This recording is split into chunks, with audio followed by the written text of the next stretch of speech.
Olá pessoal, bom dia. Hoje eu vou falar um pouco sobre o margaridão, uma planta que vem sendo muito utilizada por agricultores agroecológicos, mas que, por outro lado, não é muito bem vista por muitos produtores, que dizem que ela infesta a área muito rapidamente quando introduzida, né? Ou seja, se espalha com muita facilidade, como é o caso da leucena, que a gente já comentou em um outro vídeo. Porém, tanto o margaridão quanto a leucena, quando bem manejados, trazem muitos benefícios para os sistemas produtivos, como a atração de inimigos naturais, insetos polinizadores, ciclagem de nutrientes e outros, que a gente vai ver neste vídeo.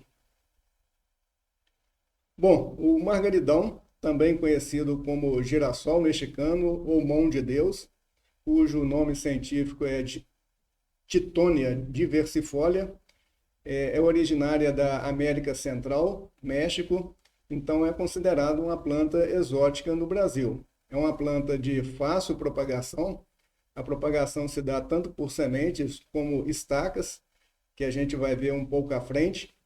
Ela coloniza terrenos abandonados e beiras de estradas. Então, assim, é muito comum aqui na nossa região, em várias regiões do Brasil, a ocorrência de margaridão em beiras de estradas. Isso se dá pela facilidade de propagação, pela resistência, uma certa resistência à seca e também um efeito elelopático, ou seja, ela produz algumas substâncias que são liberadas no solo e que impede ou dificulta o crescimento de algumas plantas espontâneas. Então, isso faz com que ela consiga, né, sobreviver nessas áreas e muitas vezes dominar nessas áreas.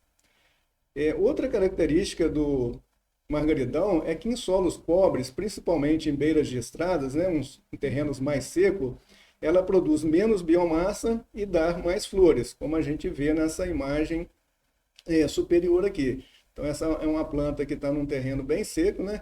Então ela produz relativamente pouca biomassa e muitas flores.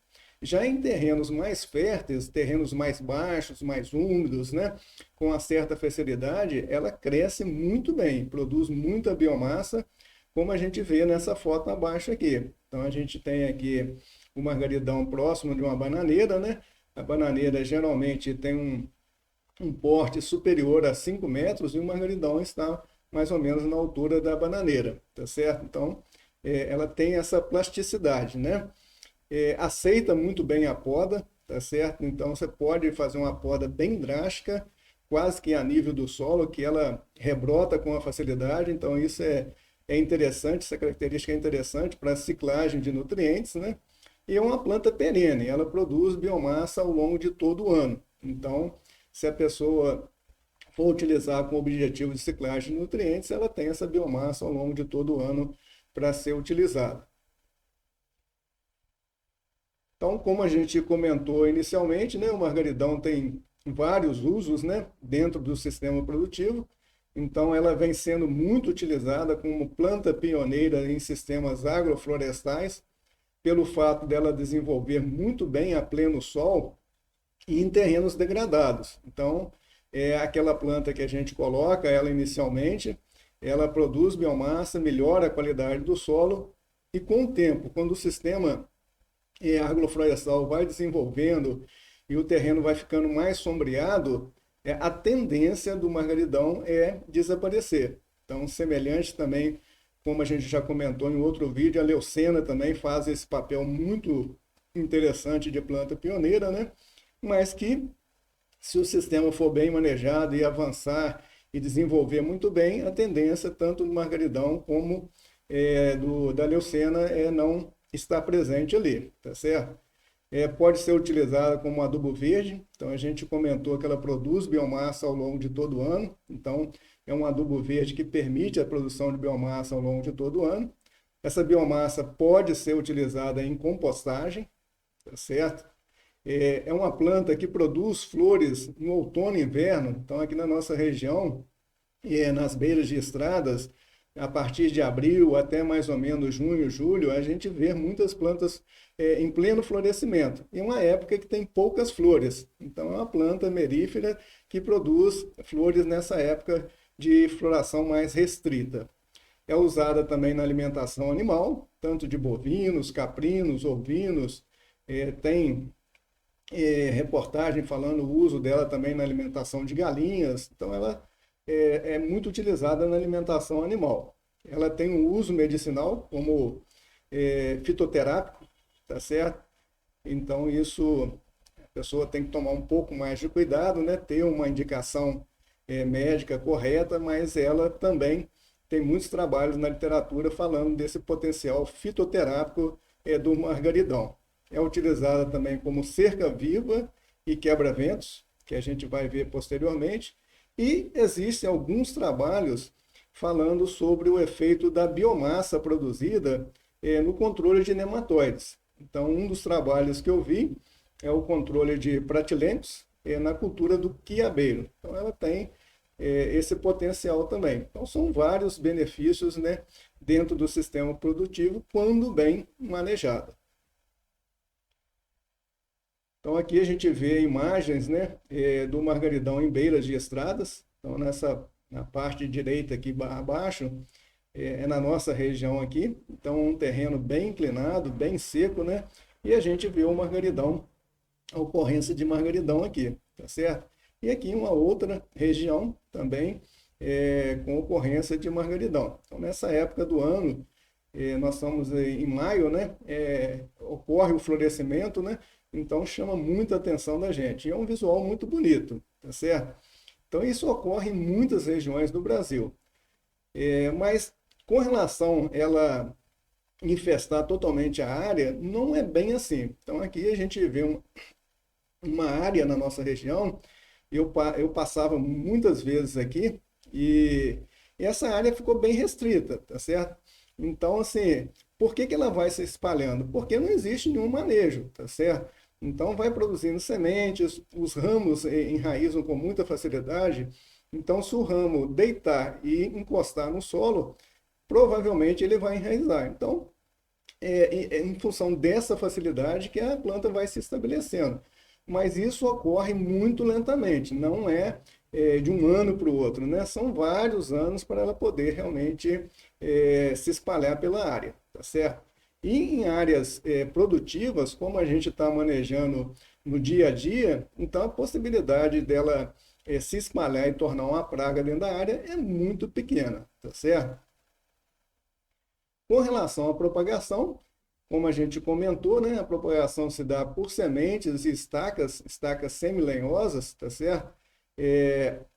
E por sementes existe uma certa dificuldade, porque as sementes apresentam uma dormência fisiológica, ou seja, os embriões não estão completamente maduros por ocasião da colheita das sementes. Então a gente vê aqui na parte superior, né, uma planta já em fase de a flor, né, em fase de senescência, e aqui ela já está completamente seca. Então é nessa fase aqui que a gente faz a colheita das sementes, tá certo?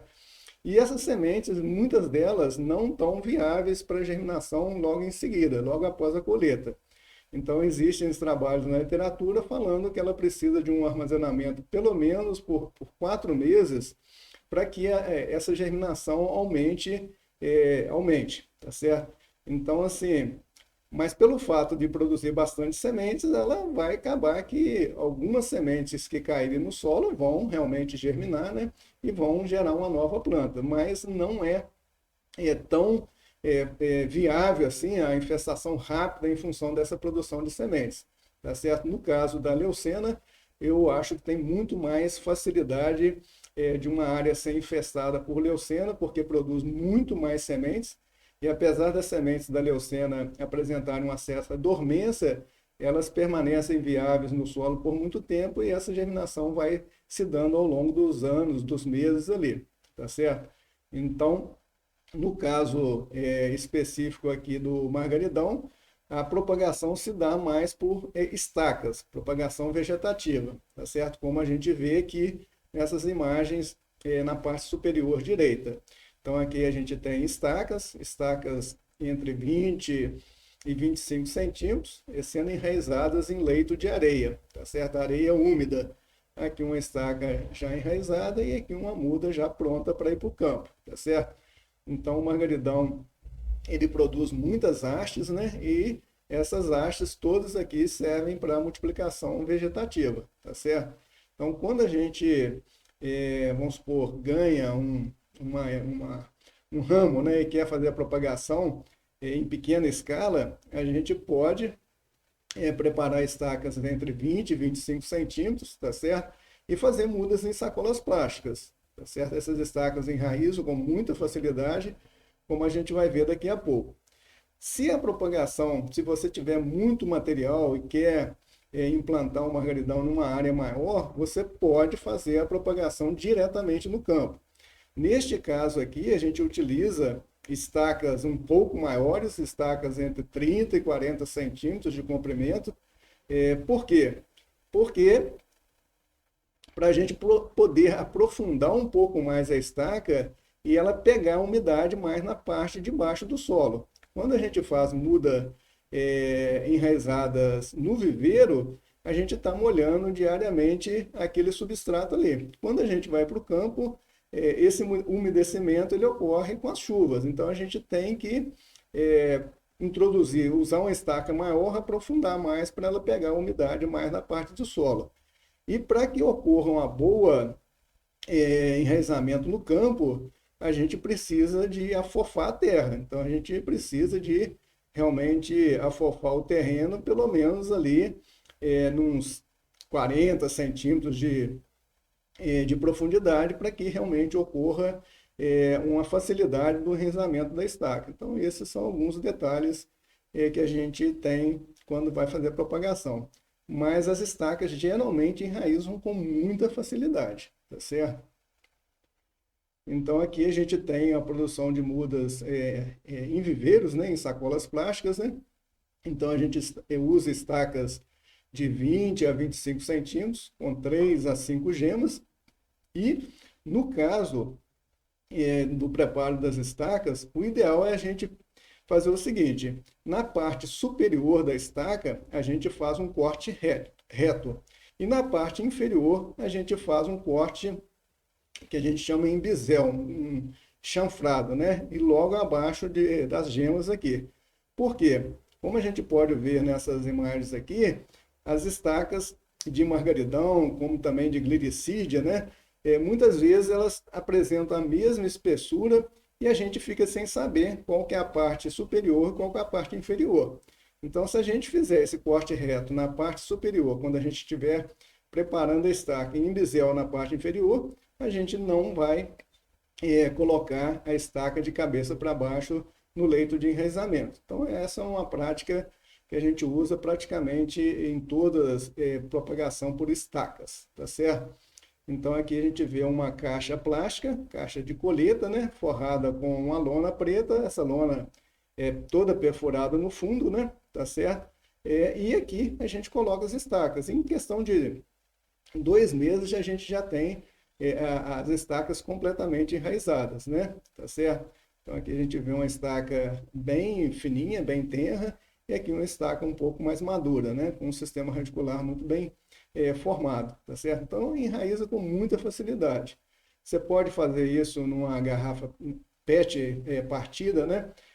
Mas a gente usa como substrato, né, areia umedecida, tá certo? Como a gente está observando aqui.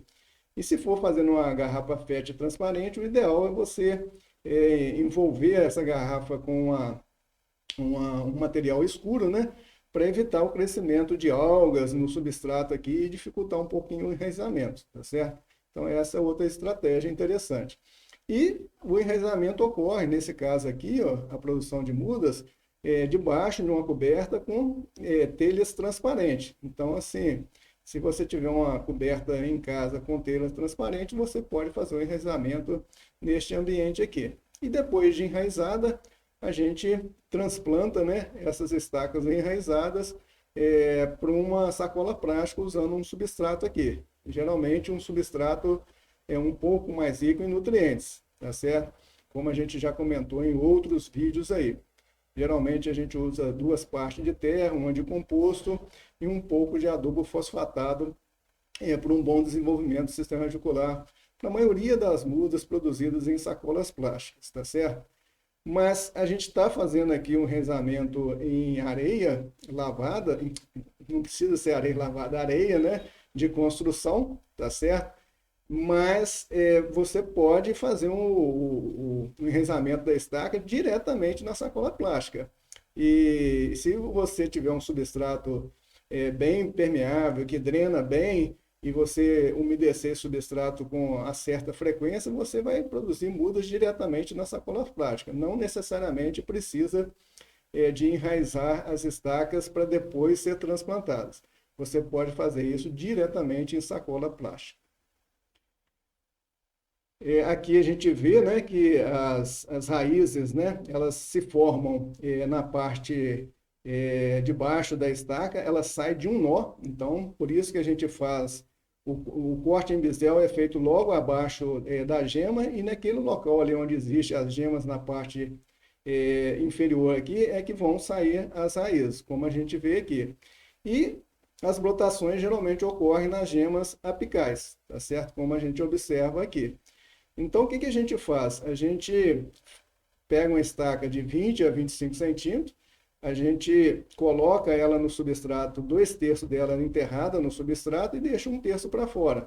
Esse 1/3 com, no mínimo, 2 gemas, tá certo? E essas gemas vão formar tranquilamente uma planta. Então, aqui a gente precisa de ter uma sacola plástica que permita, né, esse tamanho aqui de estacas aqui, tá certo? Então, o enraizamento se dá com muita facilidade. E aqui a gente vê o detalhe, né, de uma muda já pronta para ir para o campo, bem madura, né, e mostrando que as brotações saíram dessas gemas apicais aqui.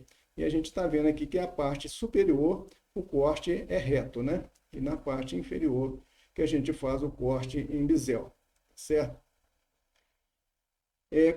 Quando a gente vai fazer, né, o plantio no campo, se a gente for utilizar mudas, né, vamos supor, para quebra-ventos, né, a gente, é uma sugestão, né, de espaçamento, 0,5 metros por 0,75, e o plantio em triângulo. Então, como que a gente observa aqui? Então, é um plantio em triângulo, para a gente ter um bom aproveitamento de todo o sol. Aqui a gente teria 0,5 metros e aqui a gente teria 0,75 centímetros, tá certo? Para adubação verde também, se for uma área maior para produção de biomassa, né, a gente recomenda o mesmo espaçamento. E em trabalhos de literatura tem informações, né, que nesse espaçamento aqui, a produção de biomassa verde, né, chega até 50 toneladas de biomassa verde. Como essa biomassa, né, que são folhas e terrenos e ramos mais verdes, né, tem 15 a 25% de matéria seca, então isso, se a gente considerar 20% de matéria seca, a gente teria 10 toneladas de matéria seca por hectare. Para adubo verde, quando a planta produz mais de 6 toneladas de matéria seca por hectare, a gente já considera uma boa planta para adubação verde. Então, como nessas informações existem até 10 e até muito mais, em alguns trabalhos na África, que eu observei que eles usam muito o margaridão em produção de biomassa bem acima de 50 toneladas por hectare. Então, ela realmente tem um bom potencial como adubo verde para ciclagem de nutrientes, tá certo? E o corte é feito bem baixo, cerca de 30 centímetros do solo, deixando ali cerca de 3 gemas na parte que foi podada, né? Então, a gente vê aqui na parte inferior aqui, né? E a poda bem drástica, né? Se a gente deixar aqui cerca de 3 gemas, já é o suficiente para a planta brotar e produzir nova biomassa. E aqui uma parte interessante que a gente mostra, aqui é a planta podada, né? E quando a gente faz poda com frequência, a gente tem muita produção de ramos finos com folhas, né? Tá certo? E quando a gente não faz poda, a planta vai crescendo, vai se lignificando e a produção de biomassa e de flores, né, se dá mais na parte superior. Então, para adubação verde, a poda é bem mais frequente. Para uso, vamos supor, em quebra-vento, cerca viva, você não faz a poda e deixa ela crescer livremente. Só vai fazer a poda quando a planta estiver tombando, passando da altura que você realmente deseja e tudo mais. Então, com a adubação verde, quando a gente pega essas folhas mais verdes, mais novas, como a gente observa nessas imagens aqui, ela tem um alto teor de nutrientes, cerca de 3,5 de nitrogênio, 0,37 de fósforo e 4,1 de potássio. Esses valores aqui são valores bem elevados para biomassas de um modo geral, inclusive até superior a muitas leguminosas, tá certo? Porém, o margaridão não é uma leguminosa, ele não fixa nitrogênio, né?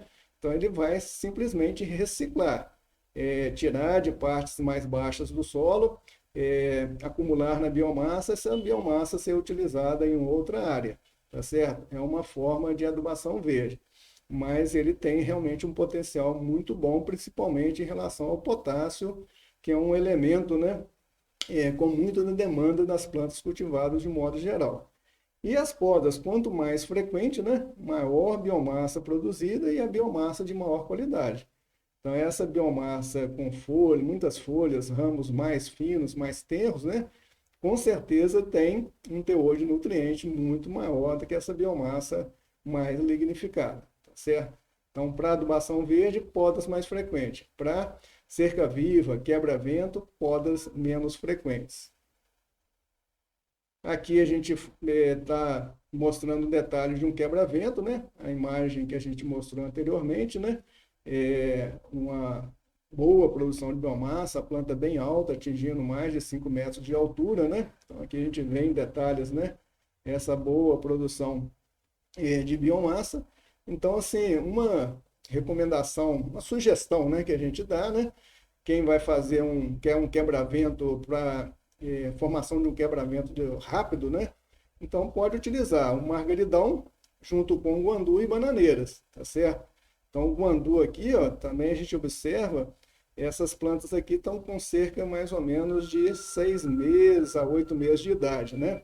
Então alcançando aqui mais de 3, 4 metros de altura, tá certo? Então é um quebramento que a gente consegue formar em menos de um ano de idade, usando margaridão, guandu e bananeira, tá certo? É um quebra-vento ideal, né? Para hortaliças, né? Não é tão alto, né? Mas que a gente consegue formar esse quebra-vento de forma bem rápida, tá certo?